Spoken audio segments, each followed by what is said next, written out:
ആദ്യം തന്നെ കൂട്ടുകാരോടെല്ലാവരോടും ഒരു വലിയ മാപ്പ് പറയുന്നു. സുഖമില്ലാതെ കിടപ്പായിപ്പോയി. ഡിസ്ക് ഡിസ്ലൊക്കേറ്റ് ആയി, ബൾജിങ് ആയി, അങ്ങനെ ഒരുതരം പാരലൈസ്ഡ് ആയിട്ട് ഇത്രയും ദിവസം കിടപ്പായിരുന്നു. ഇപ്പോൾ ഒരല്പം വേദന കുറഞ്ഞപ്പോൾ കഥ തുടരാമെന്ന് കരുതി തുടങ്ങുകയാണ്. ആർക്കും മുഷിവൊന്നും കരുതല്ല്. അപ്പോൾ നമുക്ക് കഥയിലേക്ക് പോകാം. മാംഗല്യം. രചനാവതരണം നന്ദു അച്ചു കൃഷ്ണ. അവൻ പിടിച്ചു വലിച്ചതിന്റെ ഊക്കിൽ അവൾ നേരെ ചെന്ന് വീണത് അവന്റെ നെഞ്ചിലേക്കായിരുന്നു. ഒരു നിമിഷം നടന്നതെന്താണെന്ന് മനസ്സിലാവാതെ ഞെട്ടലോടെ അവൾ അവന്റെ മുഖത്തേക്ക് നോക്കി. ആകെ ക്ഷീണിച്ചാവശനായി കിടക്കുകയാണെങ്കിലും അവളുടെ ആ വീഴ്ചയിൽ അവൻ അവളെ ഒന്നുകൂടി നെഞ്ചോട് ചേർത്ത് നിർത്തി. ആ നിമിഷം വരെ അവന്റെ വയ്യാഴികയെക്കുറിച്ച് പേടിച്ചിരുന്നവൾക്ക് അവന്റെ പെട്ടെന്നുള്ള ആ പ്രവൃത്തി സത്യത്തിൽ ഞെട്ടലാണ് ഉണ്ടാക്കിയത്. നന്ദേട്ടാ, ഇതെന്തായി കാണിക്കുന്നത്? പെണ്ണ് അവന്റെ ശരീരത്തിൽ നിന്നും എഴുന്നേൽക്കാൻ നോക്കിയതും അവൻ വേഗത്തിൽ അവളെ പിടിച്ച് നെഞ്ചിലേക്ക് തന്നെ കിടത്തി. ഒപ്പം അവൻ തന്റെ ഇടുപ്പിൽ പിടിമുറുക്കുന്നത് കൂടി കണ്ടതും അവൾ പിടച്ചുകൊണ്ട് അതിന്ന് വിടുവിക്കാൻ എന്ന പോലെ പിന്നിലേക്ക് മാറാൻ ശ്രമിച്ചു. പക്ഷെ അത്രയും വയ്യാഴികയിലും അവൻ അവളെ തന്നിലേക്ക് കൂടുതൽ കൂടുതൽ ചേർത്ത് പിടിക്കുകയാണ് ചെയ്തത്. ഇത്തവണ പരിഭ്രമത്തിനൊപ്പം അവളിൽ കുഞ്ഞൊരു ദേഷ്യമാണ് മുന്നിട്ട് നിന്നത്. ദേ നന്ദേട്ടാ, ആവശ്യമില്ലാത്ത കുറുമ്പം കാണിച്ചുകൊണ്ട് വരല്ലേ. അല്ലെങ്കിൽ തന്നെ എനിക്ക് നല്ല ദേഷ്യം വരുന്നുണ്ട് കേട്ടോ. ഇത്ര നേരം തന്നെ നോക്കി പേടിപ്പിച്ചവനെ അല്പം ദേഷ്യത്തോടെ വഴക്ക് പറഞ്ഞുകൊണ്ട് അവൾ നോക്കിയതും അത്രയും ആവശ്യത്തിലും അവന്റെ ചുണ്ടിന്റെ കോണിൽ ആ കുറുമ്പ് നിറഞ്ഞ ചിരി അവളെ ഒരു നിമിഷം അവനെ നോക്കി നിൽക്കാൻ പ്രേരിപ്പിച്ചു. ഒട്ടും വയ്യ, പക്ഷെ കയ്യിൽ കള്ളത്തരത്തിന് ഒരു കുറവുമില്ല. അവൻ പിടിമുറുക്കിയ കയ്യിൽ പിടിച്ചകറ്റാൻ ശ്രമിച്ചുകൊണ്ട് അവൾ പരിഭവത്തോടെ പറഞ്ഞെങ്കിലും ആ പിടുത്തം ഒരല്പം പോലും അയക്കാൻ അവൾക്കായില്ല. ദേ നന്ദേട്ടാ, എനിക്ക് ശരിക്കും ദേഷ്യം വരുന്നുണ്ട് കേട്ടോ. അല്ലെങ്കിൽ തന്നെ വയ്യ, എന്നിട്ടാണ് ഓരോ ജാതി കുരുത്തക്കേടുകൾ.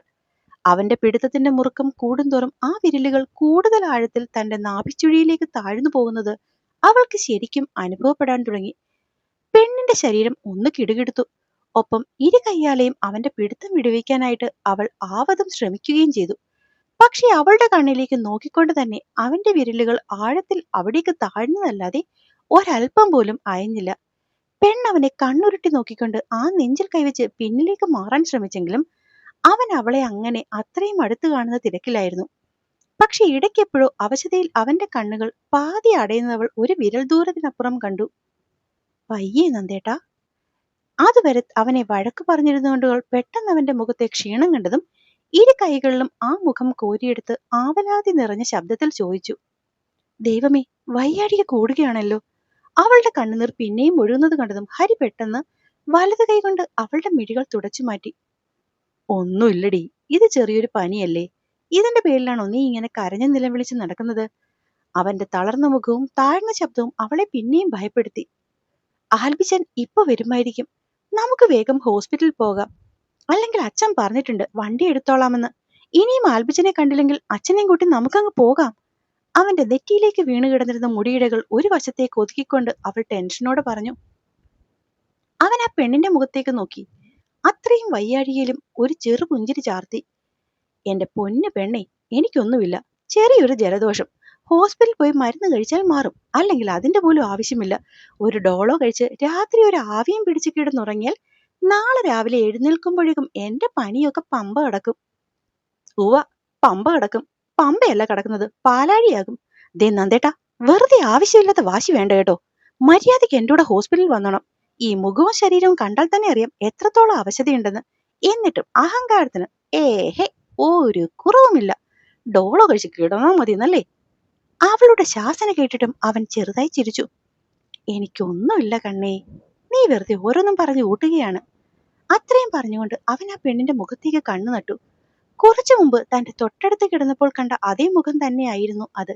പക്ഷെ വീണ്ടും വീണ്ടും അവളെ കൺമുന്നിൽ കാണുമ്പോൾ ഇതുവരെ കാണാതെ പോയ പല ഭാവങ്ങൾ ആ കുഞ്ഞു മുഖത്ത് അവന് കാണാൻ കഴിയുന്നുണ്ടായിരുന്നു.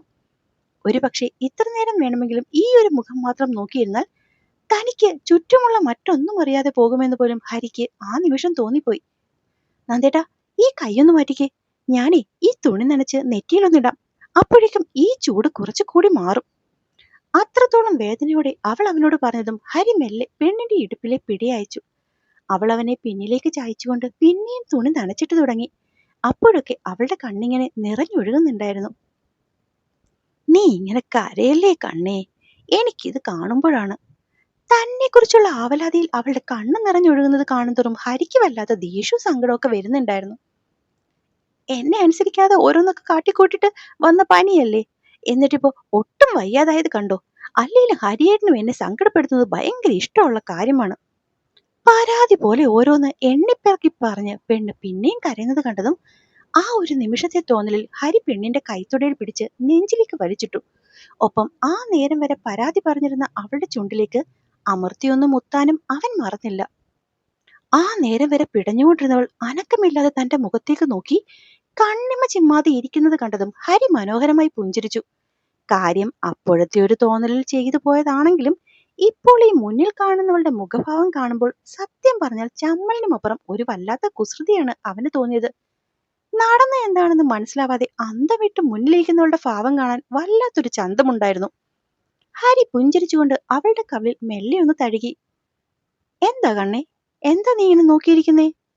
സ്വതവേയുള്ള ശൈലിയിൽ അവൻ മെല്ലെ ചോദിച്ചതും പെണ്ണ് മിഴികളൊന്ന് ചിമ്മി. അപ്പോഴേക്കും അവൻ അവളുടെ കൈത്തുടയിൽ ഒന്ന് അമർത്തി പിടിച്ചു കഴിഞ്ഞിരുന്നു. കൈയിൽ അമർന്ന വിരലുകൾ തീർത്ത നൊമ്പരത്തിൽ അവളൊന്ന് ഞെട്ടി. ഒപ്പം തൊട്ടു മുന്നിൽ തന്നെ മാത്രം കണ്ണും നട്ടിരിക്കുന്നവന്റെ മുഖം കൂടി കണ്ടതും അവൾ പിന്നിലേക്കൊന്നാഞ്ഞു. ഒപ്പം ശ്വാസം ഒന്ന് ആയത്തിൽ വലിച്ചു വിട്ടു. എന്തോ പറ്റിയെന്റെ കണ്ണേ, വല്ലാതെ വിയർത്തല്ലോ നീ. ഇത്തവണ അവന്റെ ചോദ്യത്തിലെ കുസൃതി മനസ്സിലായ പോലെ പെണ്ണവനെ ഒന്ന് സൂക്ഷിച്ചു നോക്കി. നന്ദേട്ടൻ എന്താ ചെയ്തേ? ഒരു പിണക്കം പോലെ അവൻ പിന്നിലേക്ക് മാറിക്കൊണ്ട് അവള് ചോദിച്ചു. ഞാനോ? ഞാനെന്ത് ചെയ്തു? അവൻ അകന്നു പോയവളെ വീണ്ടും നെഞ്ചിലേക്ക് അടുപ്പിച്ചുകൊണ്ട് ഒന്നും അറിയാത്ത പോലെ ആ കണ്ണിലേക്ക് നോക്കി ചോദിച്ചതും പെണ്ണിന്റെ ചുണ്ടുകൾ കൂർത്തു. ഹരിയുടെ കണ്ണുകൾ ഒരു നിമിഷം അവളുടെ ചുണ്ടുകളിൽ മാത്രം തങ്ങി നിന്നു. അത് കണ്ടതും കൺമണി ചുണ്ടുകൾ ഉള്ളിലേക്ക് പിടിച്ചുകൊണ്ട് അവന്റെ മുഖത്തേക്ക് സൂക്ഷിച്ചു നോക്കി. വേണ്ട നന്ദേട്ടാ, ഇങ്ങനെ നോക്കാതെ കാര്യം പറയുന്നുണ്ടോ? അവന്റെ കൂർപ്പിച്ചുള്ള നോട്ടം തന്നിൽ തീർക്കുന്ന വെപ്രാളം മറച്ചുകൊണ്ട് അവൾ ചോദിച്ചു. എന്തു പറയാൻ? ചേടാ, നിന്റെ നോട്ടം കണ്ടാൽ തോന്നുമല്ലോ ഞാനെന്തോ നിന്നെ ചെയ്തുവെന്ന്. അവളുടെ വലത് കവളിൽ കൈവച്ച് ചെറുതായി ഒരു കുഴിയുണ്ടാക്കിയ പോലെ തള്ളിക്കൊണ്ടവൻ ചോദിച്ചു. അപ്പോഴേക്കും പെണ്ണ് അവന്റെ കൈ തട്ടി മാറ്റി. ദേ നന്ദേട്ടാ, നിങ്ങൾക്ക് പനിയാണെന്നൊന്നും ഞാൻ ആലോചിക്കില്ല കേട്ടോ. കൂടുന്നുണ്ട്. എന്തൊക്കെ ഈ കാണിച്ചു കൂട്ടുന്നത്? ശരിക്കും പറ, നന്ദേണ്ട പനി വല്ലതുമുണ്ടോ? അതോ ഇതൊക്കെ എന്നെ പേടിപ്പിക്കാൻ കാട്ടിക്കൂട്ടുന്നതാണോ? അവൻ കുറച്ചു മുമ്പ് ചെയ്ത കാര്യത്തിന്റെ വെപ്രാളത്തിൽ അവന്റെ മുഖത്തേക്ക് പോലും നോക്കാതെ അവൾ എന്തൊക്കെയോ പിന്നെയും പിന്നെയും ചോദിക്കുന്ന കണ്ടതും ഹരി ആ അവശതയിലും അറിയാതെ ഉറക്കെ ചിരിച്ചുപോയി. എന്തു പറ്റി കണ്ണേ? ആകെ ഒരു വെപ്രാളമാണല്ലോ. എന്തെങ്കിലും കണ്ടെന്റെ കൊച്ചു പേടിച്ചോ? അവളെ മനഃപൂർവ്വം ദേഷ്യം പിടിപ്പിക്കാൻ എന്ന പോലുള്ള അവന്റെ ആ ചോദ്യം കേട്ടതും പെണ്ണ് മിഴികൾ ഉയർത്തി അവനെ ഒന്ന് കൂർപ്പിച്ചു നോക്കി. ദേ നന്ദേട്ടാ, അവളുടെ ചൂണ്ടുവിരല് അവന് നേരെ നീണ്ടതും നീ ചൂടാകാതെ കാര്യം പറയടി പെണ്ണെ. അവൻ ആ വിരൽത്തുമ്പിനറ്റം കൈയിലേക്ക് ഒതുക്കി അതിലേക്കൊന്ന് ചുണ്ടു ചേർത്തുകൊണ്ട് പറഞ്ഞതും ആ നേരം വരെ അവൾ കാണിച്ചു കൂട്ടിയ ദേഷ്യം അത്രയും ആവിയായി പോകും പോലെ പെണ്ണ് ആ വിരലുകൾ പിന്നിലേക്ക് വലിച്ചു. ഒപ്പം അവളുടെ മുഖമാകെ വിയർപ്പുതുള്ളികൾ പൊതിയും പോലെ പെണ്ണാകെ ചുവന്നു. അത് കണ്ടതും ഹരിയുടെ മുഖം വിടർന്നു. അവൻ ആ പെണ്ണിന്റെ മുഖം വീണ്ടും തന്റെ അടുത്തേക്ക് കൊണ്ടുവന്നുകൊണ്ട് പതിയെ ആ ചെവിക്കീഴിലേക്ക് തന്റെ നിശ്വാസം തട്ടും പോലെ ചോദിച്ചു. നന്ദേട്ടൻ എന്താടാ പൊന്നിനെ ചെയ്തേ? അവന്റെ നേർത്ത ശബ്ദം അവളിൽ പടർത്തിയ കുളിര് ചെറുതായിരുന്നില്ല. അതുകൊണ്ടാകും അവൾ ആ നിശ്വാസം തട്ടുന്നതിനപ്പുറത്തേക്ക് മിഴികൾ തട്ടി മാറ്റിയത്. ഒപ്പം വിറയ്ക്കുന്ന ശരീരം അവളിൽ നിന്നും ഒളിപ്പിക്കാൻ എന്ന പോലെ അവൾ വല്ലാതെ വെപ്രാളപ്പെട്ടു. കഷ്ടമുണ്ട് കേട്ടോ നന്ദേട്ടാ, എന്തൊക്കെ ഈ കാണിച്ചു കൂട്ടുന്നത്? ചിണങ്ങിക്കൊണ്ട് അവന്റെ അരികിൽ നിന്ന് എഴുന്നേൽക്കാൻ പെണ്ണു തുടങ്ങിയതും അവൻ അവളെ അതുപോലെ പിടിച്ച് വീണ്ടും അടുത്തേക്ക് വലിച്ചു. ഒപ്പം മിഴികൾ താഴ്ത്തിയിരിക്കുന്നവളുടെ താടിത്തുമ്പിൽ പിടിച്ചുയർത്തി തന്റെ നേർക്കാക്കി. പരൽമീനിനെ പോലെ പിടയ്ക്കുന്ന മിഴികളുള്ള ഒരുവൾ. അവന്റെ ശ്വാസത്തിനൊരു തള്ളിച്ച തോന്നി. ആ പനിച്ചൂടിലും അവന്റെ ഹൃദയം അവളുടെ പ്രണയത്തിൽ തുളുമ്പി. ഞാൻ ഞാൻ എന്താ കണ്ണെ കാണിച്ചത്? അവന്റെ കുറുമ്പ് നിറഞ്ഞ ശബ്ദം കേട്ടതും മിഴികൾ പിടഞ്ഞുകൊണ്ട് അവൾ അവനെ ഒന്ന് നോക്കി. പെട്ടെന്ന് തന്നെ ആ നോട്ടം മാറ്റുകയും ചെയ്തു. ഷെടാ, നിന്റെ വെപ്രാളം കണ്ടാൽ തോന്നും ഞാനെന്തോ വേണ്ടാത്തത് എന്റെ പെണ്ണ് ചെയ്തു എന്ന്. അങ്ങനെ എന്താ കണ്ണേ നിന്റെ നന്ദേട്ടൻ ചെയ്തത്? ആ സമയം അവന്റെ കണ്ണുകൾ അവളുടെ മുഖത്തു മാത്രമായിരുന്നു. അവന്റെ കുസൃതി നിറഞ്ഞ ശബ്ദവും കുറുമ്പൊളിപ്പിച്ച ചിരിയും മിഴിമാറ്റാതെയുള്ള നോട്ടവും എല്ലാം കൂടി ആയതും കൺമണിക്ക് ശരീരമാക്കി ഒരു തരിപ്പ് പടരുന്ന പോലെ തോന്നി. അവന് നേരെ നോക്കാൻ പറ്റാത്തത്ര ലജ്ജ അവളെ ആകെ മൂടി. പെണ്ണിന്റെ കവിളുകൾ പതിയെ ചുവന്നു. തന്റെ മുന്നിലിരിക്കുന്നവളുടെ മാറിയ ഭാവങ്ങൾ ഓരോന്നും കാണും തോറും ആ അവശതയിലും ഹരിയുടെ കൈകൾ അവളെ കൂടുതൽ ചുറ്റിപ്പിടിച്ചു. ഒപ്പം പെണ്ണിനെ വീണ്ടും തന്റെ അരികിലേക്ക് ചേർത്തുകൊണ്ട് ആ മുഖം കൈക്കുമ്പിളിൽ കോരിയെടുത്തു.